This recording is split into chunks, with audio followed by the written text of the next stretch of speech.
Malif just sounds like a bad infection. Yeah, it does. It sounds like I need an ointment for that.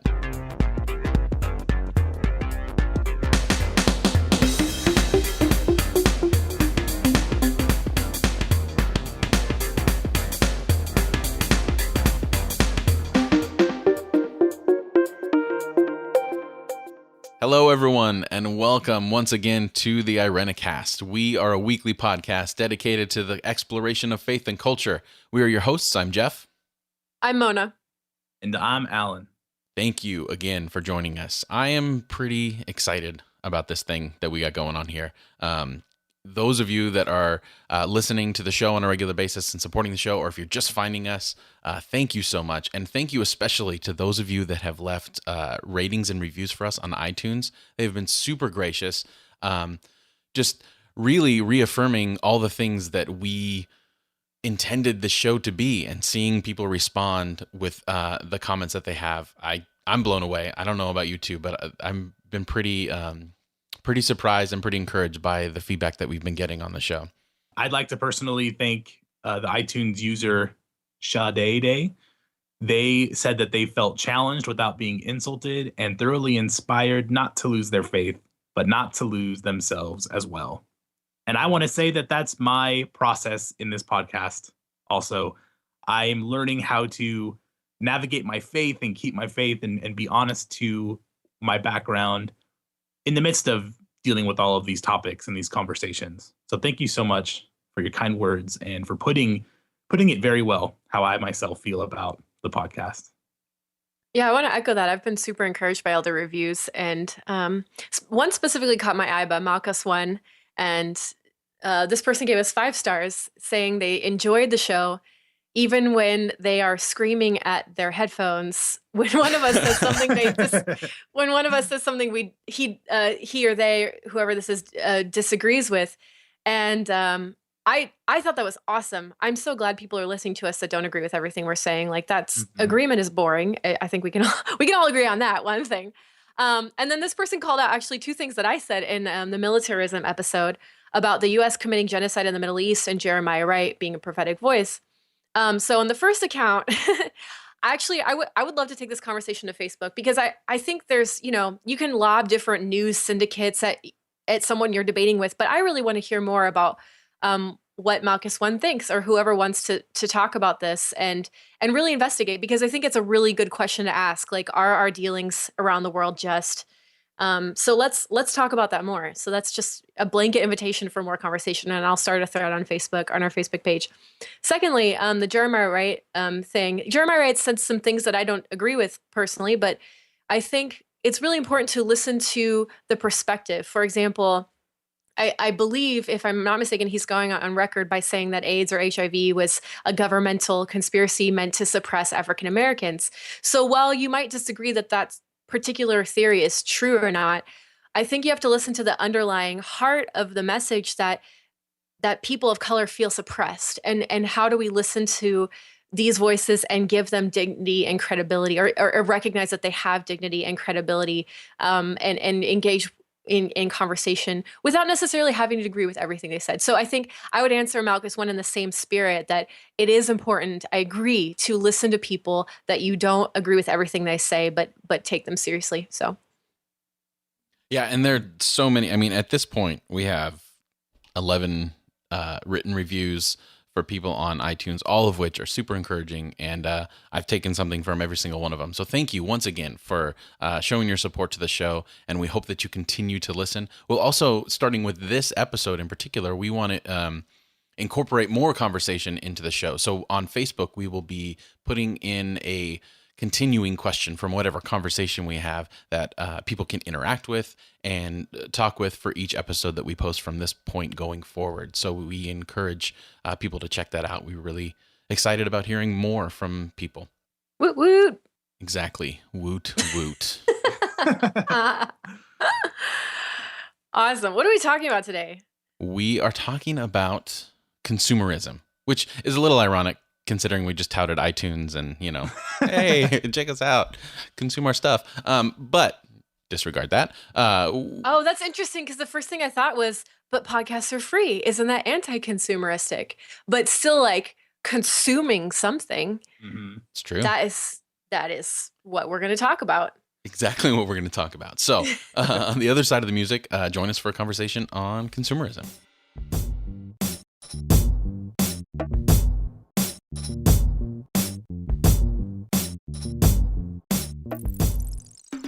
All right. So, this week's conversation, consumerism. I figure it would be a good way to start is if we all just kind of started with where we are with this particular issue and how, or the lens in which we look at consumerism. So, Mona, why don't you go ahead and start? Because I have a feeling you're going to be the most knowledgeable and passionate about this particular subject. So this topic's really interesting for me personally because, well, first of all, academically, I'm doing my thesis on theology and economics, and I also have a marketing background and a business degree from before I went to seminary. And on a personal level, I try to live in a way that is sort of resist consumerism, although I'm not completely strict about it. But I love shopping at thrift stores and finding reclaimed items and trying to be as eco-conscious as possible. So I don't know. It's weird walking around in a consumer world, like trying not to be a consumer, if you know what I mean. I do. And me personally, I have a hard time living in a world where I am a consumer and I live in one of the most consuming nations in the world where we consume items and our economics is built upon it. It's always been hard for me to think of a world outside of what I see and outside of what I know. Totally. So as a seminary student, learning Jesus's teachings and Jesus's way of life and what he taught about economics, there's quite a bit of it. I've always had a hard time implementing that into my life and seeing how that can change the world around me. But it's something that I struggle to do and something that I think all Christians on some level, at least where we live, face. And it's a very important conversation. So that's where I'm at. For me, it's hard not to see this through the lens of the church when I think of consumerism, because honestly, I'm the biggest consumer of them all. I get the new Apple product. I am a sucker for good advertising. Like, I can't eat market brand cereal if the captain isn't on my box. I'm not going to eat it. I mean, that's What? Oh my God. What are you, 10? well, in a lot of ways, yes, I am. For me, it's a struggle because there's certain things about that I don't like, that I don't want to care about, but that I do, and that it's better. But really, where it bothers me and the line is drawn is when it affects people, where the consuming of products or whatever becomes primary over the well-being of someone's life or anything. So I saw it a lot in church. I mean, I've worked in church since, my whole professional career, since I was 18. I've been employed by a church in some way, shape, or form, and I can't. It was always, with the exception of the place that I'm at now, it was always, anytime we talked about church growth, anytime we talked about, more people coming to the church, the underlying thing, it wasn't always said, but sometimes it was said, was if we do this, how is that going to affect our tithes? How is that going to affect the money coming in? And it over time, it grated on me, and it felt like that we were turning these congregants into money, and it wasn't in a vicious way. And I'm not saying it was like this, that everyone's wringing their hands and how can we bring people in and we don't care at all about, because there's some great people, but it just didn't feel like it belonged in that place. You know what I'm saying? That's actually a really good definition, I think, Jeff, of consumerism, is that turning everything into a commodity, the commodification of people and items and ideas, and turning all of life into the exchange, the buying and the selling. This person's coming to our church so they can offer this, and then we can offer this to them. And the exchange is eventually what matters, instead of entities that matter, instead of people that matter. It's more about creating commodities to buy and sell. Yeah, so and things, kind of everything, making people, church, art, everything becomes a thing to buy. Mm-hmm.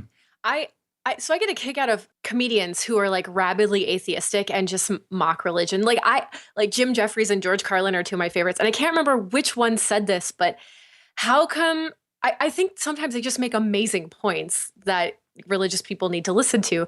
But they said something to the effect of, how come the all-powerful God of the universe is constantly asking for our money and never has enough of it? I was like, that's so brilliant. But it's kind of true.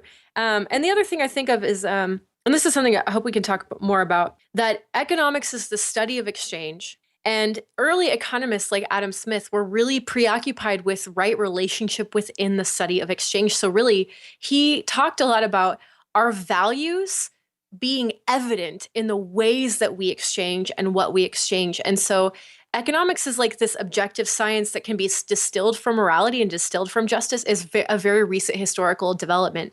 That really the original intent, the development of economics was what is justice within the ways that we exchange. And this idea that like you can separate economics and money from people has been perpetuated by modern science and by churches also in some ways that have really kind of caused us harm in the way that we don't evaluate our relationships and our values that are coming to the forefront when we participate in economics and exchange and technology as well, right? Our distance from when things are made that we buy and sell, we're not connected to the people that make them anymore, and that's just out of necessity. Feeding as many people that live on the planet right now, and the way our markets are set up, we buy stuff off the shelves and we don't see the hands that go into making it. Right. And so there's this disconnection between people and economics, even on a very basic market level. Yeah, but I heard something interesting. I don't know how accurate this was, but it was a TED Talk, so it must be 100% correct.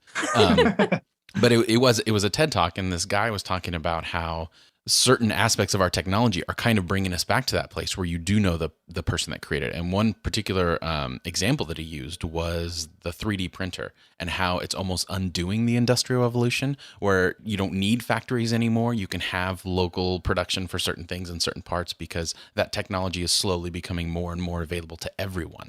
I thought that was really interesting. That's super interesting. And a lot of people are predicting that consumerism as we have known it for the last half a century is also coming to a close because of the way that technology allows us to be more personal and more immediate, and also because of sustainability and economic or eco-justice issues that we literally can't afford to keep consuming at the rate and expanding in the rates that we've been expanding because we live in a finite world. And what does it mean for us to live in a sustainable way that's not going to like bankrupt the environment and all of our debt is a whole nother issue, but so two quick examples about what you're saying. One, I read an article recently that the materials that go into making smartphone screens are quickly depleting. We will not have easily accessible minerals and materials to make those screens within our lifetime. And also, two, our oil reserves are finite. Just like you were saying, the resources on the planet are finite.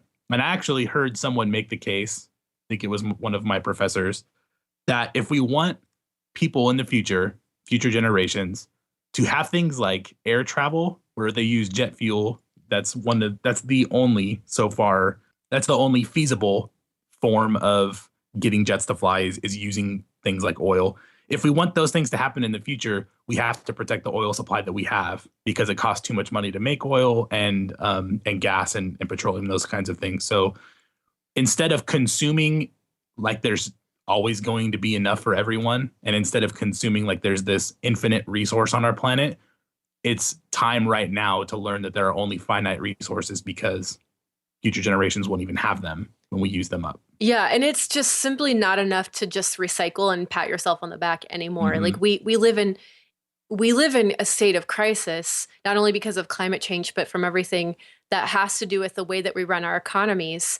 And not to mention a lot of like global human injustice that's done in the name of procuring these raw materials in countries where people cannot defend themselves against, colonial invasion for resources. I mean, there's just so many facets to this conversation. So I think I propose, you guys, that we do an episode completely just on environmental sustainability because it's so important.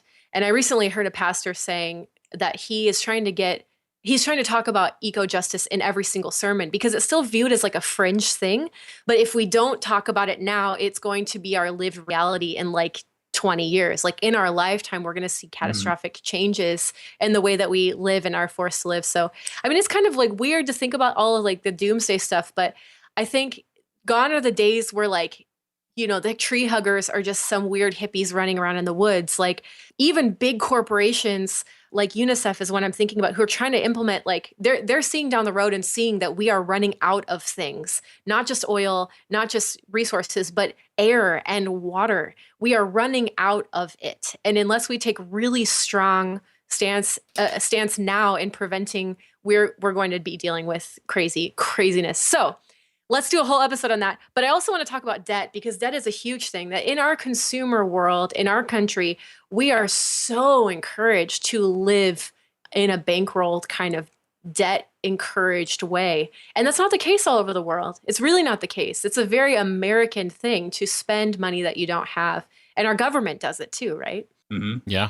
I mean, Yeah. our whole education system, essentially, depending upon, it's based on how much debt can you accrue, and then you spend the rest of your life slowly paying that off, depending on how far you go on in college. Yeah. Oh, like per individuals, absolutely, like college debt. But it's interesting, like if we can see down the road and see in 20 years, we're not going to be living like we do now, but we're still accruing all this debt. Like what the hell are we doing? So what I hear with what you're saying, two very basic elements of consumerism that we're coming up against is one, overspending the resources that we do have, right? Just commodifying all of it and spending all of it and using all of it up. And then two, spending resources we don't have, right? Those are two elements of consumerism that impact us on a daily level in our society. Yeah, that's a good way to put it. So let me ask you guys, what is money and stuff to you?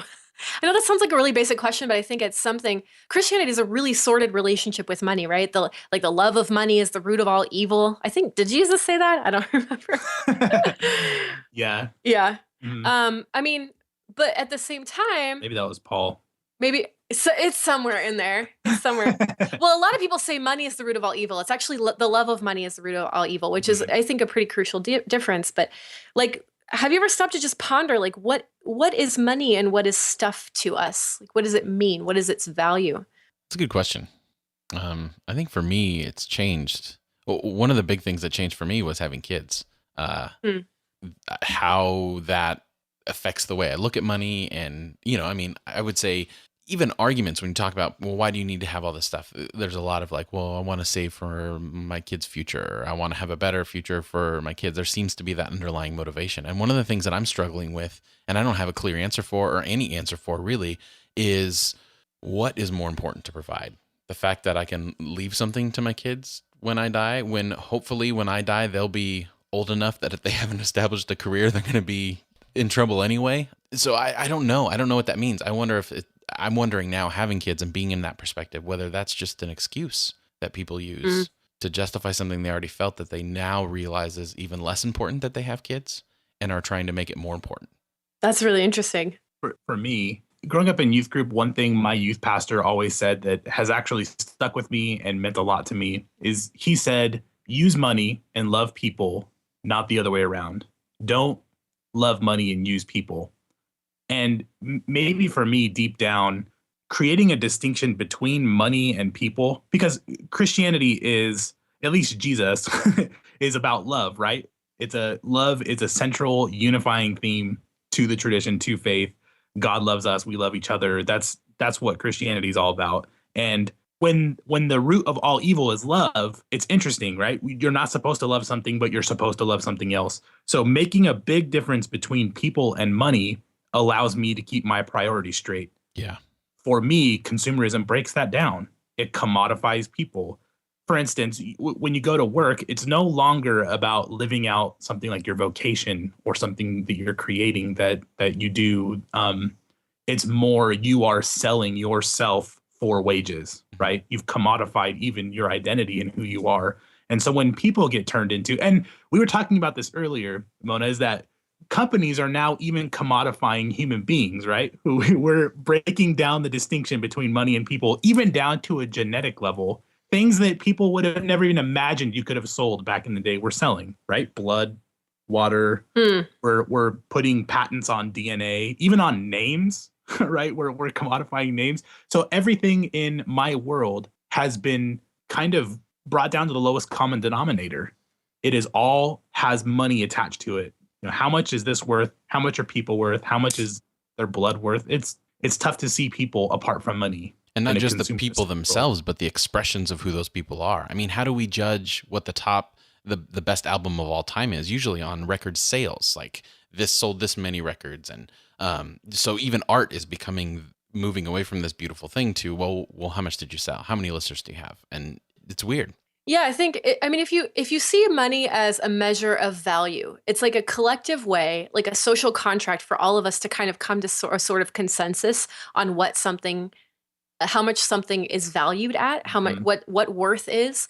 But like you said, Alan, the problem is when you don't have a sense of morality and justice within that, and you don't deeply value human life, you do get a kind of cannibalism. And I know that's a really Mhm. strong word, but seriously, that's the consumption of human bodies in sweatshops, in sex trafficking, in going to war because we want resources and we're willing to kill for them. Like we really, in the way that our consumerism plays out, we really do literally value the bodies and lives of some people over other Mhm. people. And I'm thinking of specifically in um, in Western Africa, there it's funny, like when I hear the word cannibal in my the way that I've been raised like it as an American, I think of like these savages eating Western people who like go to missionize to them. Like that was the history that was told to me. But interestingly, a lot of the cannibalist myths and rhetoric come from Africa toward the West. So for example, in slave trade, there was a perception that if someone came and captured your brother and you never saw your brother again, the assumption was that that person was eaten by powerful white people. And so myths of cannibalism actually stem from people who are taken into slavery in some sense. Am I making sense in that? I mean, Mm. it's kind of like crazy to think about that, the fact that we have this kind of like savage notion in our mythology that like there's just this crazy people in the woods like cooking someone in a big cauldron because they like eating people. But in a lot of societies, the cannibalists are us. The cannibals are us. We consume others for our own benefit and for our own gain. So that's a really sordid history. That's a really dark, like dark. Sorry, I apologize for using the word dark. I'm trying not to use that to like talk about race stuff, but um, it's a terrible lineage that we have, but it's something that until we like are willing to face it, we can't completely unearth these assumptions and the meaning of what we are doing when we participate in consumer society. And it comes down, I resist this label quite often, but I think for me, this is the biggest spiritual battle of our time in our place. I think that consumerism is a way of life with a set of spiritual values. And I think that Christians have a different set of spiritual values than just consumerism. So when these ideas conflict, it's a lot of Christians talk about cultural battles and those kinds of things. And I do not appreciate it when sometimes when Christians say that kind of thing. But for me, this specific subject is as spiritual as it gets. So for instance, right, we're in the United States and marketing is our way of life. Everything is marketed, right?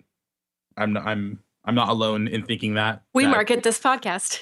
It's we true. market this podcast. We market everything, people, ourselves, our identities. So there is this powerful undercurrent in our culture that tells us to look at ourselves a certain way, to commodify our own selves, our ideas, everything in our lives.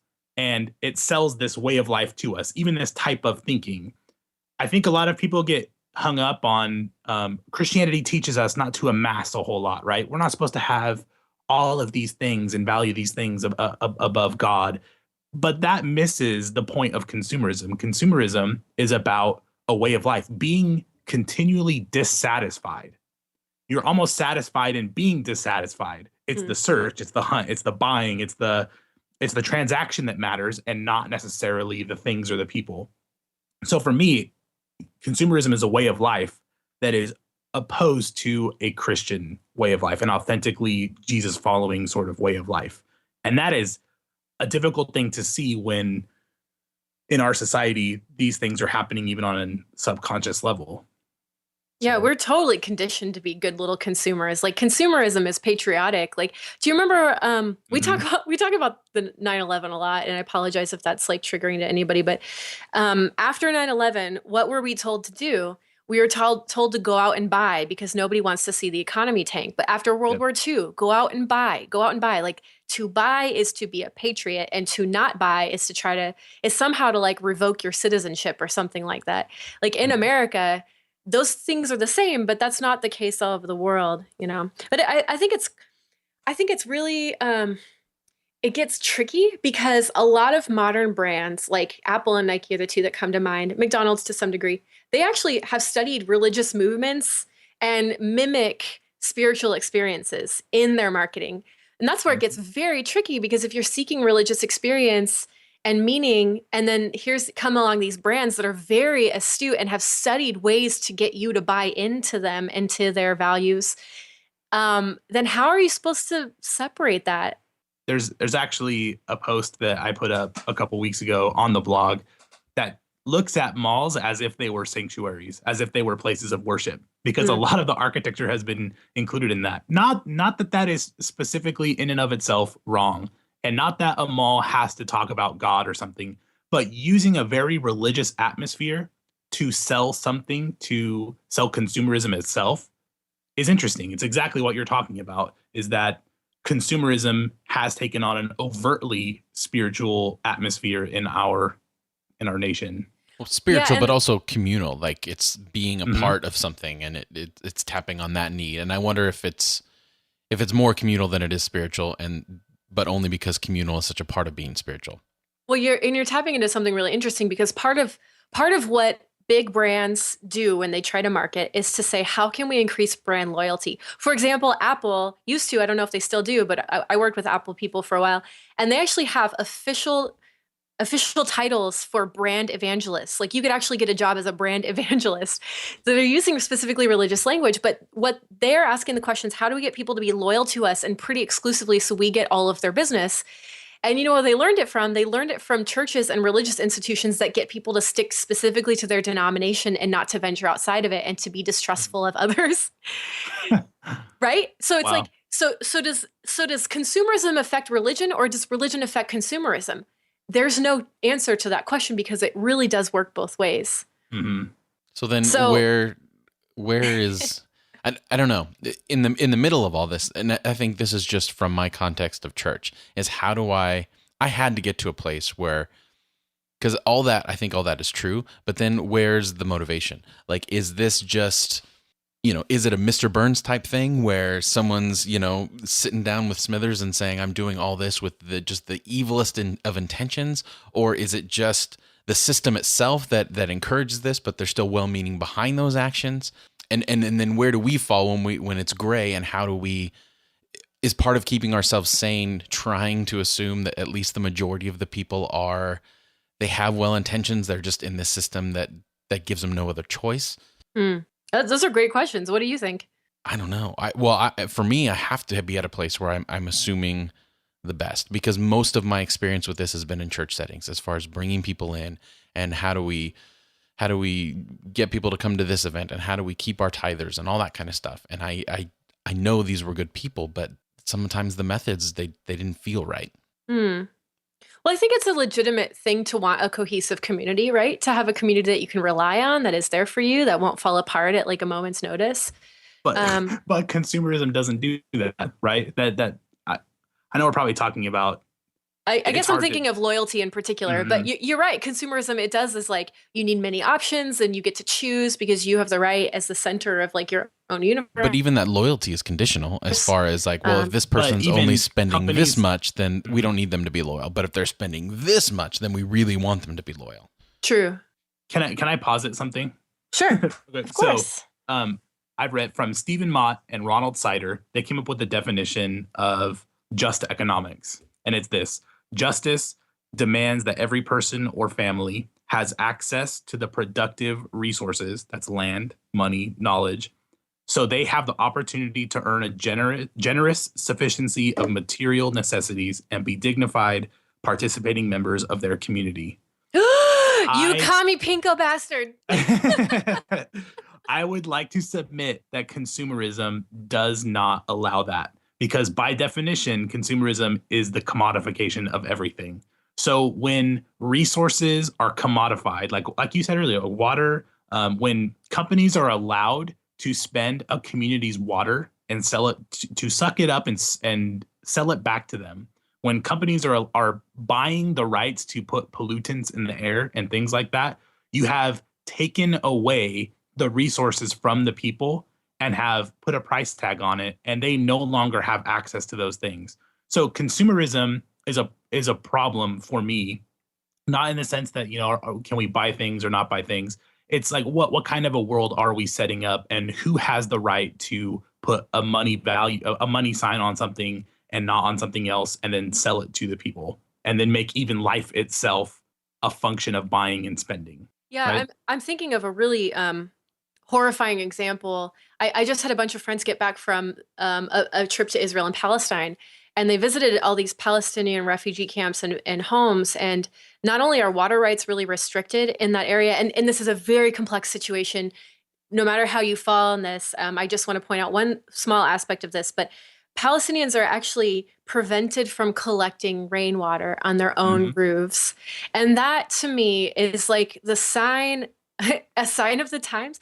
It is a sign that we have gotten so inundated with who is powerful and who gets to set the rules about how land and water and basic human necessities are used, that's seen as just fine and dandy to some people, that the basis of all organic life, in particular fresh water, like what are our bodies, like 70% water, to block someone's access to that, to me, is horrifying and sinful and wrong. And I also heard someone recently saying that that perhaps land ownership in general is sinful. Like, I think unless we're willing to really look at these ideas and think about them, like, we're really not doing our job to combat what some would argue is idolatry and the consumption of bodies, like we were talking about earlier.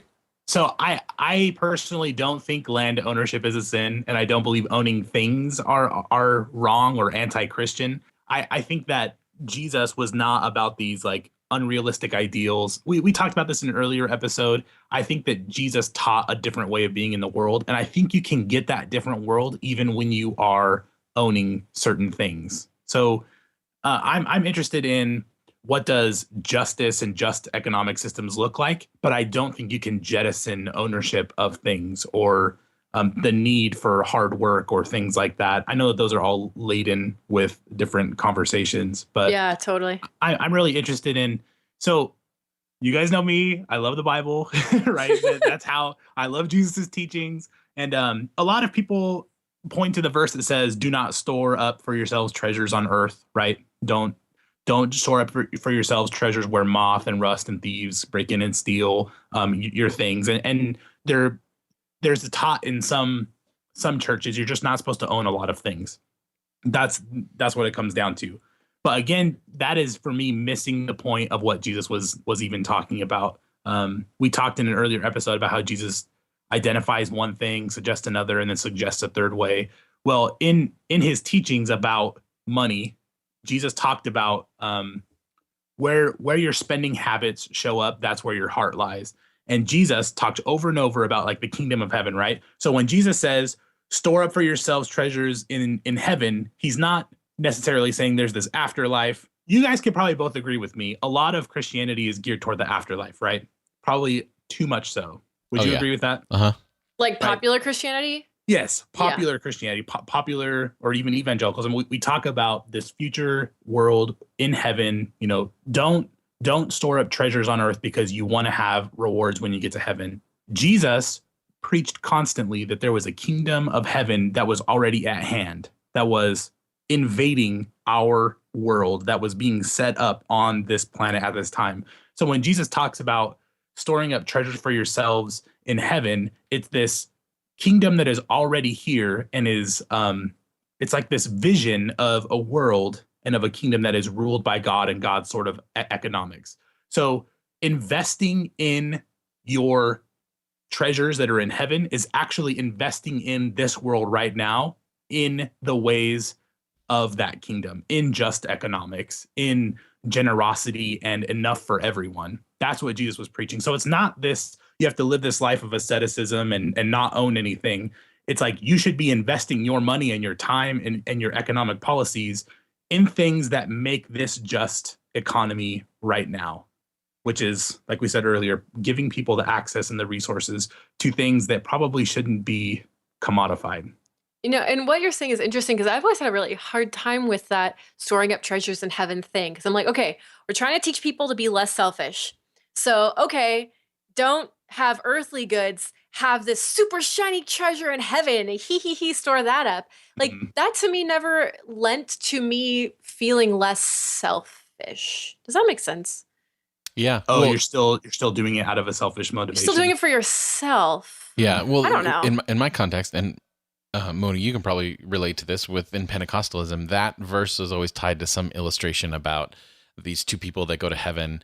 They're showed to their empty lot on heaven, and one person has like all these gold bars and material to build their mansion, and then the other one looks over and it's like two by fours.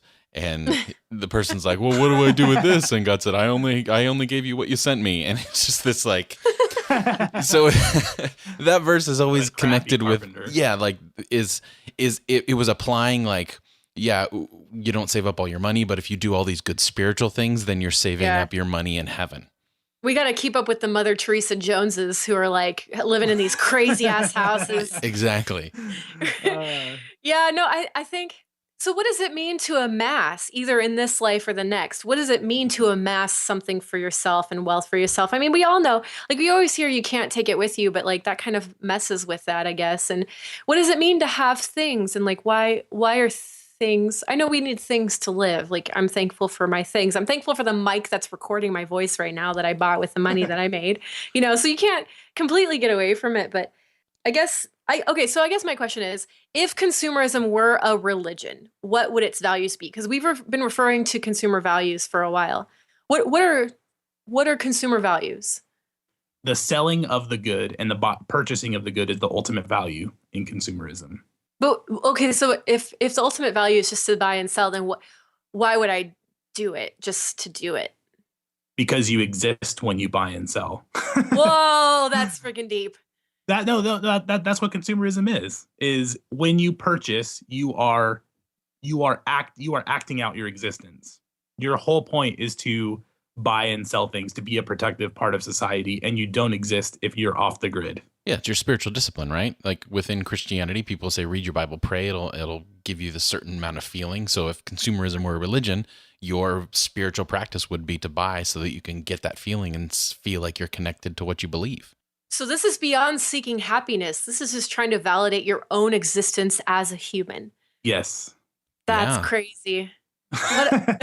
And I think your efficiency point is interesting because efficiency supposedly guarantees like cheap prices so that consumerism can continue, but it doesn't look at, like you said earlier, Alan, like who's making the things, like whose hands are actually touching the things that are made.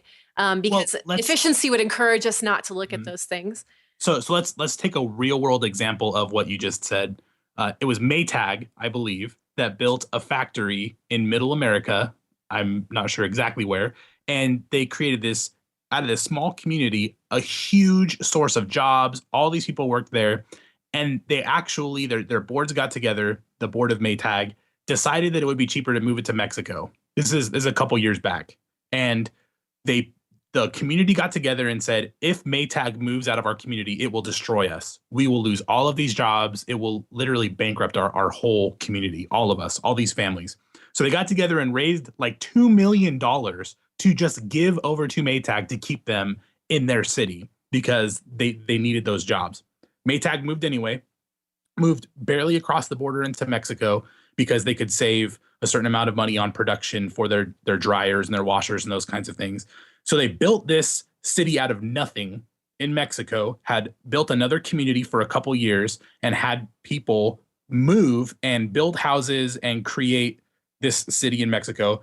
And then they made the decision again that they could be even cheaper to move it to an Asian country. So they picked up and left and literally decimated a community in Mexico. When the production of goods becomes about efficiency and becomes about market shares and how much money can we make, the real world cost to human beings and to communities does not even enter into the conversation, because the bottom dollar and the efficiency is what matters, not people, because people are a commodity just like anything else. So the makers, the people who are putting the raw inputs in to make these products, they are bearing part of the cost. Absolutely. That the consumers get to benefit from. So like if I can buy a $200 dryer, the real cost of that item does not include the people who suffered to make it.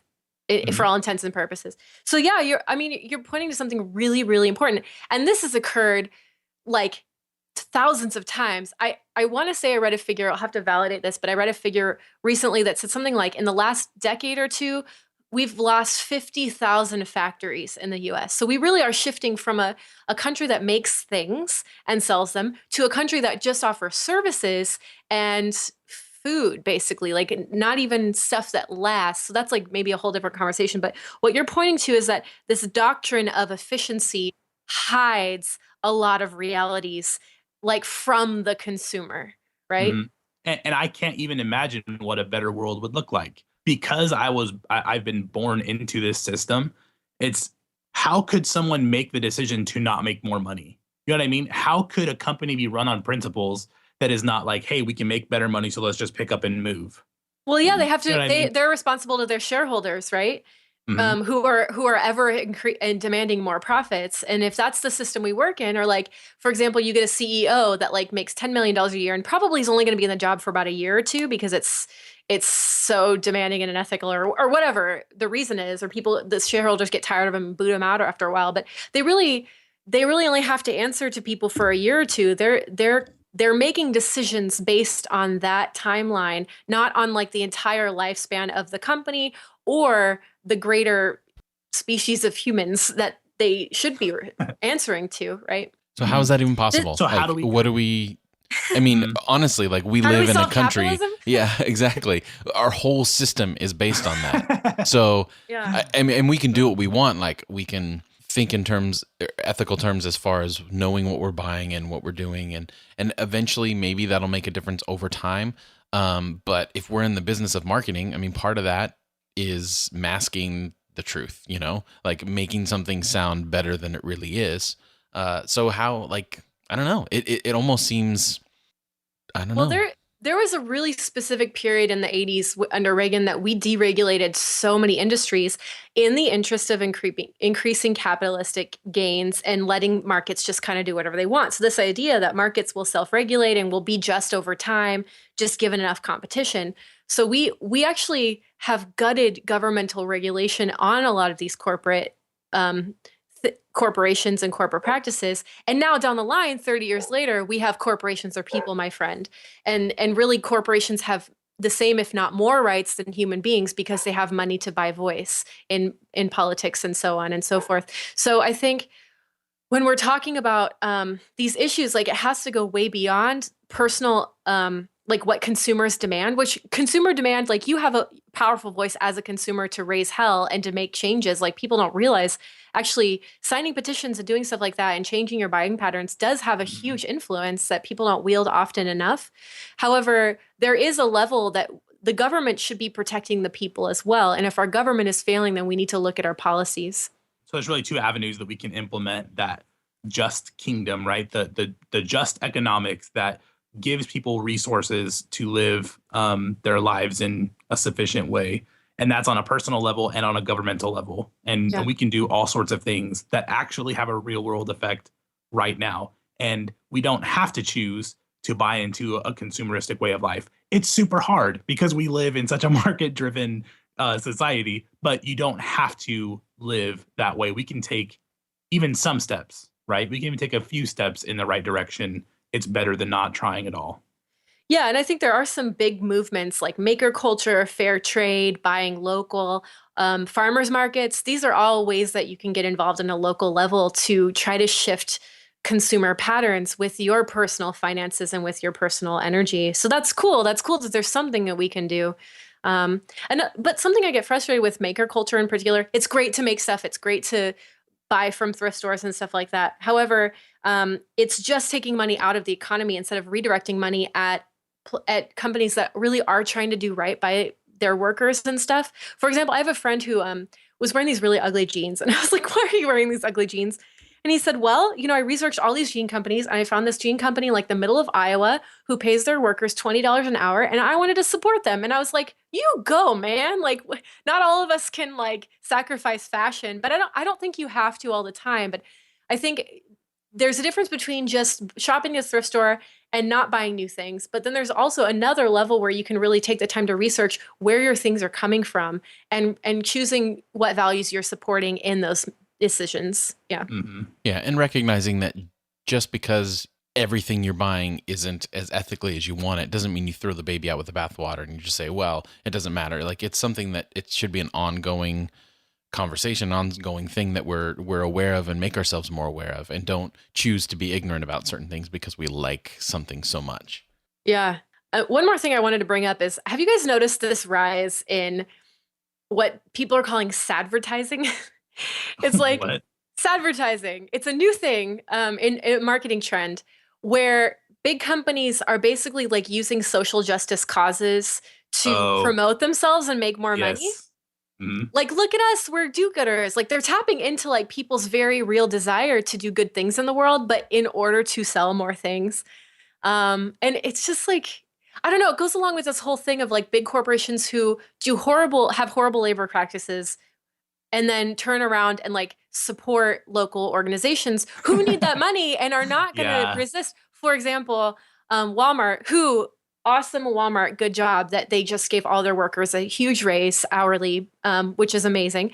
However, their workers are still pretty not paid very well. But Walmart is a primary donor to the food stamp program, the National Food Stamp Program, a primary supporter, like supports these huge conferences every year, bankrolls a lot of things. And because they want to look good to the community, but also because their own workers rely on food stamps. Do you see how that works in this weird, vicious cycle?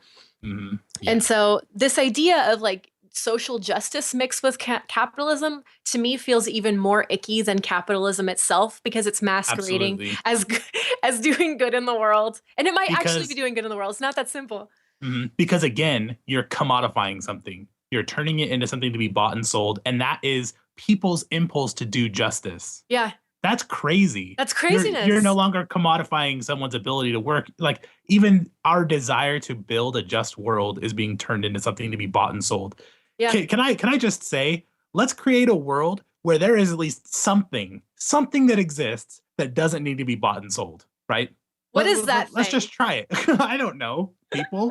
Well, it's funny you say that, because the first thing I thought of was Facebook, but then I'm thinking like, well, Facebook, like, I kind of manage my personal brand on Facebook, like, and I look at how many friends I have, and I measure my value and the quality of my exchanges of like how cool I'm looking that particular day. Like, that also, like, I think we are so entrenched in consumerist mindset and so programmed to think as consumers that even the way that we relate to other people is thought about as a consumer. And I freaking hate it, but I don't know how else to do it, you know? Read the Bible. Screw you, hippie. Well, I think that at this point, we can ask a bunch of different questions and not have a whole lot of answers, but it doesn't mean that it's not a conversation worth having, and it doesn't mean that they're questions that aren't worth exploring real and practical answers to. With this conversation, we probably, more than any other episode so far, we've asked more questions than we've really answered, which I think is a good thing and needs to happen from time to time. So if at the very least, if you're leaving this conversation thinking, wow, maybe there is a better way I can spend my money, or a better way that I can support local businesses or whatever, that's a good first step. And I think that we'll have plenty to say on this topic. So check out our Facebook page for the ongoing question, and hopefully we'll hear from you.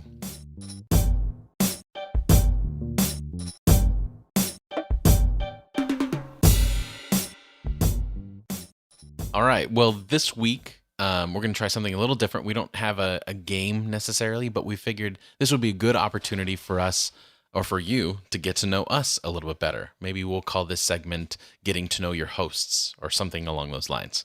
Or like, we need a celebrity couple name, like Flalmona. Oh, like Brangelina or whatever. Brangelina. The two names together. Yeah. What would ours be?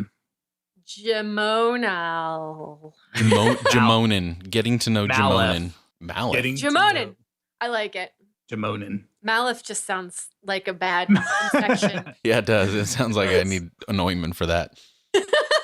Jamonen's Noah Jamonin, a good one. something like that. Oh man, I like it. Noah Jamonin. All right, Noah so welcome to our first ever Noah Jamonin, and we just figured it would be a good opportunity for us to share a little bit about what we like and where we're at, and if you agree or you want to share something from your life, go to our Facebook page. We'd love to hear from you there.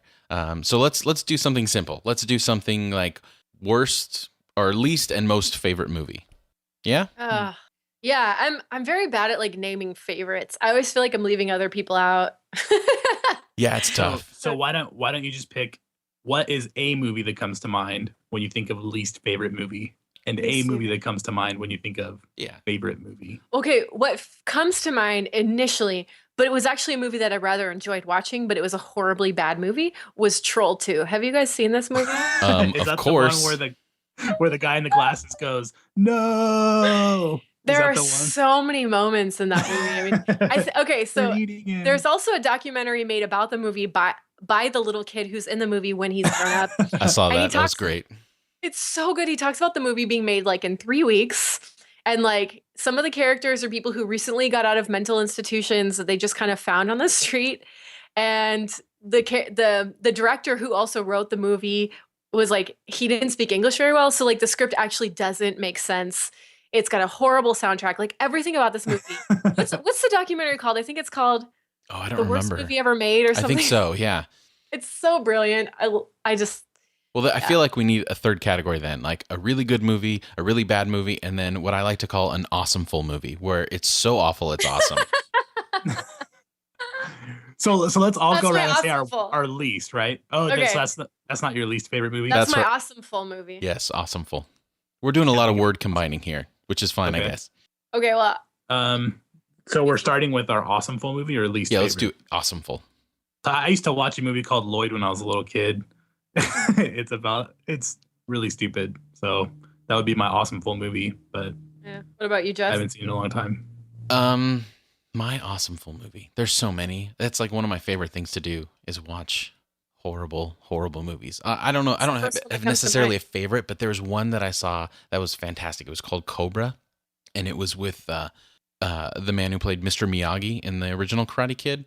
And it's exactly what it sounds like. Like it's just a big old cobra snake. But his death scene in this movie was some of the worst special effects I've ever seen in my life. It looked like, you know how if you take a pen and you put your hand at the end and you try to like fling it forward, so you pull it back, but you have your hand on the other end and you're just kind of trying to snap it down? Yeah, okay. That's exactly what it looked like. It looked like someone just pulled this snake thing back and it just flung and hit him. It was... It was amazing. It was fantastic. That's awesome. You got one, Alan? Or no, now you that said I think Lloyd. about it, so now that I think about it, it'd probably be the movie Rudy.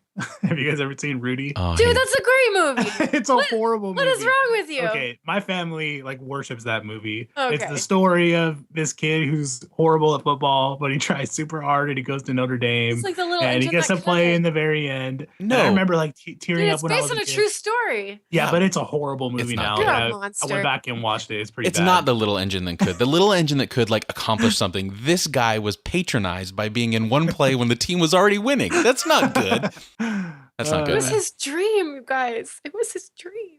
It was his dream to be patronized and be tapped on the head. Oh, little buddy, you can do it. No, this is not a good movie. So wait, Alan, is that like one of your least favorite? That's awesomeful. Awesomeful. No, so it was so bad you really liked it. You have to derive pleasure but from it's an so awesomeful bad that it's movie. good. Okay. All right. So my least favorite is Titanic. I flipping hate the movie Titanic. You know why? Yeah, okay. One of my friends in junior high, when this came out, saw the thing like 12 times and said she cried every time. I think she might have had other stuff going on. Anyway, she built this thing up for me and I went to see it, and half of the freaking movie was just them running through the bowels of the boat while like water inched higher and higher. But it was like in real time. Like I had to real time sit through this boat sinking. I was just so over it. I was like, why do people love this movie? I just don't understand. I am proud to say that I've never seen it. What? I've never seen it, and I do not plan on doing it. Save yourself the trouble. The boat sinks, and everyone dies. Not everyone. Well, my least favorite movie would be License to Wed with Robin Williams, John Krasinski, and Mandy Moore. Oh, I thought that was cute. Why do you hate Oh, it? that was bad. I didn't like it either. Because of the camera work. There's two things that bother me the most. The first is camera work. You're It's the expecting good first camera movie. work from a Hold on. rom-com? It is the first movie in my life where I was like, wait a minute. And I've seen things like Cloverleaf and Blair Witch Project, but this one, the cuts and like the shaky camera and stuff like that, it was the first movie where I was like, wow, I'm actually watching a movie. This is horrible. I can't look past the fact that the camera work is so horrible. Moulin Rouge did that for me. I felt sick Really? because of the camera work in that movie, but I think that's intentional. They want you to feel like you're always moving. Maybe but that's what they wanted in License to Wed too. I don't think they probably thought that No, far. Robin Williams. I love Robin. I loved Robin Williams. I loved like Patch Adams and all of his early movies. But in that movie, he was way too over the top to the point where like it was almost unwatchable. It's pretty bad. That's fair. That's fair. How about you, Jeff? What's your least favorite?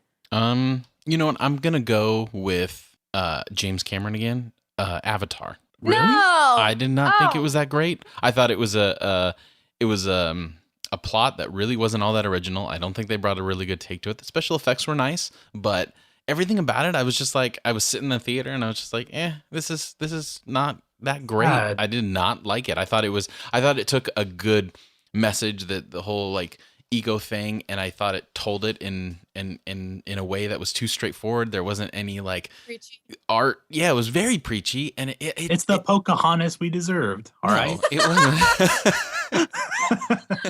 It was Pocahontas, Fern Gully, whatever. Like all those. It was the same movie. Like, it just wasn't. It just looked prettier, and I didn't think it was that great. Epic. It was. Well, I did not maybe like that it. was also a victim of the hype for you. Was it hyped up before you went to see it?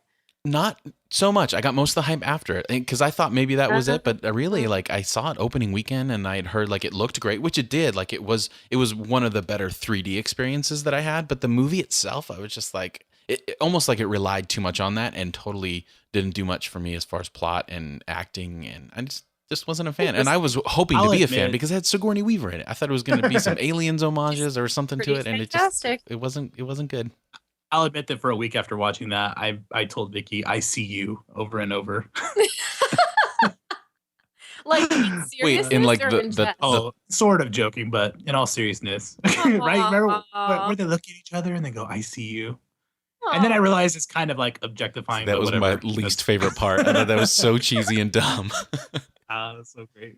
Oh my God. Okay, so now we've gotten to the best movies. What's your best? My favorite. Oh, let's go with Jeff first this time. No, Alan, you go, because I have a feeling you know exactly what you're going to say. Oh, I know exactly what I'm going to say. And I think I know what you're going to say, so go ahead. You probably do. It's the movie I watch when I'm sick. It's Pee-wee Herman's Big Adventure. That's how you know, right? God, he creeps me out to no degree. But I'm glad you find comfort from it. It is so good. It's like the Greek epic, but it's like slightly dark, just dark enough, but innocent at the same time. That to me, I find it amazing. It's hilarious. This is one of Tim Burton's first films. He's actually I didn't know it was Tim Burton. Yeah, and Phil Hartman wrote it, I'm pretty sure, which is awesome in itself. Did you know that Tim Burton's in that movie? Yeah. Mm-hmm. Yeah, there's a scene where Pee-wee Herman's walking down this raining alleyway, and a guy jumps up and he goes, "We don't take kind of strangers around here," and it's actually Tim Burton. You can like barely see his face, but it's pretty funny. I love that movie. How about you, Jeff? All right, one of my favorite.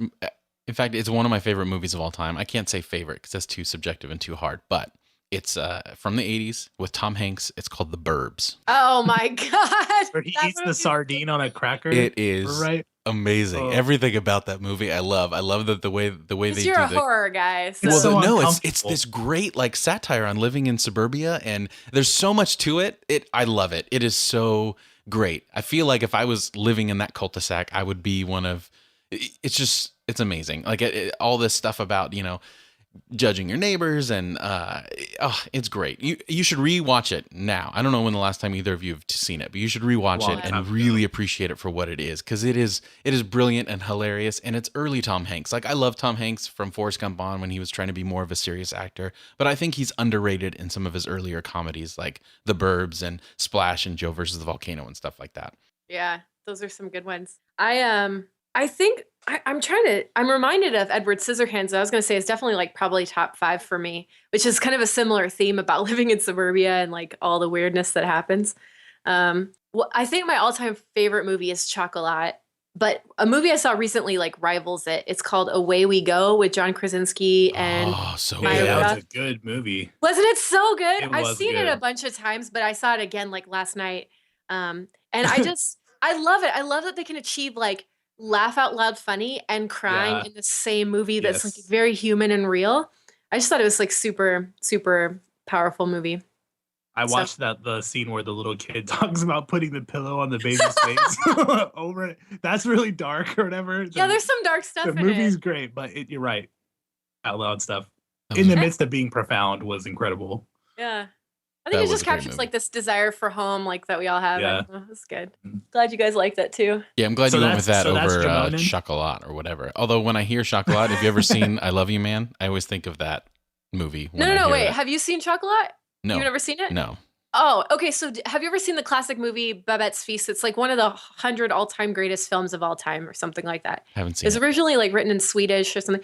There's a version from the 1970s that like, has subtitles and stuff. But so it's a play on that, but it's actually like a highly theological film, like about faith and culture. So hey, it's completely appropriate for our podcast.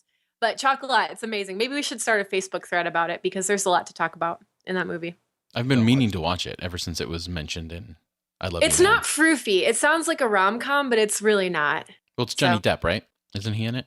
He's a sub character. He's not a main character. Oh, well, that makes me want to Yeah. watch it a little bit more. Really? Oh, you don't like Johnny Depp? He's overdone. He's too much of a caricature of himself now that I just can't That's watch when him it for gets any good. longer than 10 minutes. Oh, interesting. Okay, so he does not play a caricature in this movie. He plays a real person, which is kind of rare for him, I think. But It is. yeah.